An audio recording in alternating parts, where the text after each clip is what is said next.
राज्यातील शेतकऱ्यांसाठी कर्जमाफीबाबत एक अत्यंत महत्त्वाची अपडेट महाराष्ट्र शासनाकडून येत आहे. संपूर्ण बातमी जाणून घेण्यासाठी आत्ताच आपलं चॅनल मराठी न्यूज 3.0 ला सबस्क्राईब करा व बेल आयकॉनवरतीही प्रेस करा, जेणेकरून या चॅनलवरती बनवलेल्या प्रत्येक व्हिडिओचे नोटिफिकेशन तुमच्यापर्यंत सर्वात अगोदर पोहोचेल. राज्यातील शेतकरी कर्जमाफीच्या मुद्द्यावर सरकार गंभीर असून मुख्यमंत्री देवेंद्र फडणवीस यांनी साम टीव्हीशी बोलताना या संदर्भात मोठे आणि महत्त्वाचे विधान केले आहे. शेतकऱ्यांसाठी कर्जमाफी निश्चितपणे केली जाईल असे त्यांनी स्पष्ट केले. मात्र ही कर्जमाफी सरसकट नसेल असा उल्लेखही त्यांनी केला आहे. कर्जमाफीचे नवीन धोरण सरसकट नाही, गरजू शेतकऱ्यांनाच मिळणार लाभ. राज्याचे मुख्यमंत्री देवेंद्र फडणवीस यांनी स्पष्ट केले आहे की आगामी कर्जमाफी जून महिन्यात केली जाईल, परंतु पूर्वीप्रमाणे ती राज्यातील प्रत्येक शेतकऱ्यांसाठी सरसकट लागू होणार नाही. सध्याची कर्जमाफीची रणनीती ज्या शेतकऱ्यांना आवश्यक आहे त्याच शेतकऱ्यांना कर्जमाफी झाली पाहिजे या तत्त्वावर केली जाणार आहे व सरकारने याच पद्धतीने कर्जमाफीचे स्ट्रक्चर करण्याचा निर्णय घेतला आहे. यामुळे लोक योजनेचा लाभ केवळ गरजू आणि पात्र शेतकऱ्यांपर्यंतच पोहोचेल असा सरकारचा प्रयत्न आहे. कर्जमाफीच्या धोरणाला अंतिम स्वरूप देण्यासाठी सध्या सरकारची एक समिती कार्यरत आहे.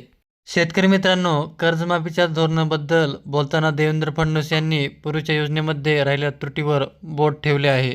देवेंद्र फडणवीस म्हणाले की यापूर्वी कर्जमाफीमध्ये शेतकऱ्यांना किती फायदा झाला हे माहिती नाही, पण बँकांना जास्त फायदा होतो असे दिसून आले आहे.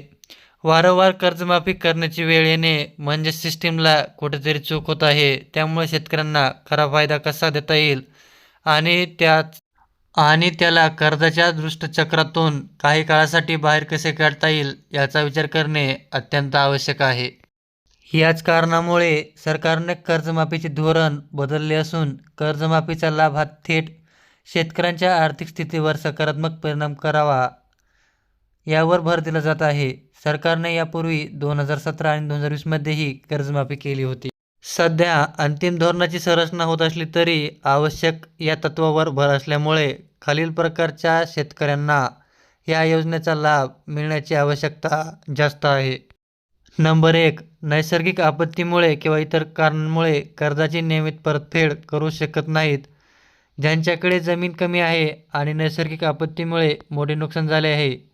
शासनाच्या निश्चित केलेल्या निकषानुसार जे आर्थिकदृष्ट्या दुर्बळ आणि गरजू ठरतील अशा शेतकऱ्यांना कर्जमाफी होण्याची शक्यता जास्त वर्तवली आहे.